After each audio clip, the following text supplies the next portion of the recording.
All right, so moving on to a story that's a bit more on brand for us. I love horror movies, but I usually wouldn't be talking about a story like that with Tristan. So we are talking about, and I say we as in me, the fact that Edward Norton wants to come back to the MCU. You know, last time I heard it, I thought that he was not really interested in coming back.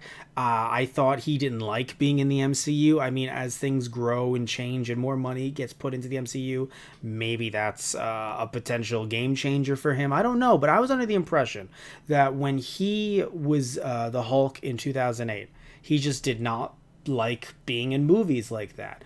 Either way, though, remember, though, he was the Hulk in 2008. It's not like he's going to come back and be the Hulk again. So he's not replacing Mark Ruffalo. And of course, Marvel hasn't even gotten into talks with Edward Norton yet.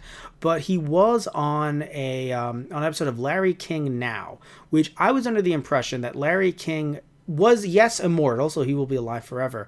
But I thought all of his shows had died.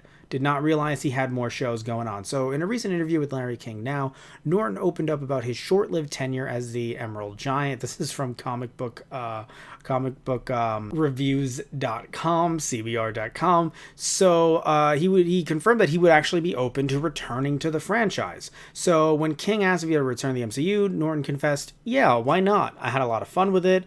I never made a movie like that." So he is enjoying Mark Ruffalo's take on the character. So he does support him being the Hulk. So again, this isn't a Hulk takeover. It would be kind of funny to see like a Hulk v Hulk thing in some way. I mean, comic books have probably done something like that before. Usually splitting up Banner and Hulk, but I'm sure they've done some kind of something like that before. So it would be interesting to see him come back. Would be funny if he voiced over the Hulk or Banner in a What If for Disney Plus. That'd be fucking hilarious. But it would be interesting to see him if he comes back, because I genuinely thought he just did not like being there.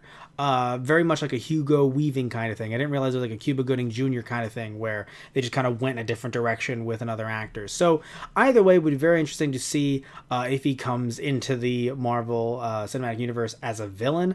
I don't know who he would be, but we do have to acknowledge that, don't think of him just as the guy like in Fight Club, or don't think of him just as this version of Bruce Banner. He's done a lot of different roles, and I just want to make sure I could have looked this up beforehand, but I did not. But I've seen him. Oh, right. The first role I saw him in was the Italian Job. So he could potentially be someone in Ant-Man. If we're not going to typecast him as someone from Fight Club, we should definitely do that as someone from the Italian Job. No, but seriously though, he has been in a lot of. Oh, he was in The Bourne Legacy in 2012. That's interesting. I didn't know that. My dad would have liked to see that, or maybe he did. Either way, though, it would be very interesting to see what he could bring to the MCU in whenever this happens. It would probably be 2021 or 22. I mean, they have stuff down on lock till the day that I die. So, and hopefully that's a really long time from now. So, yeah, it would be very interesting to see what he could bring to the MCU. Now, my question to you guys, we're wrapping this one up, what do you think he would bring? Do you think that there's a villain you have in mind, a hero you have in mind, a random bystander you have in mind that Edward Norton could portray? Because really nothing is coming to mind for me. So would definitely love to hear what you guys have to say about that in the comment section down below.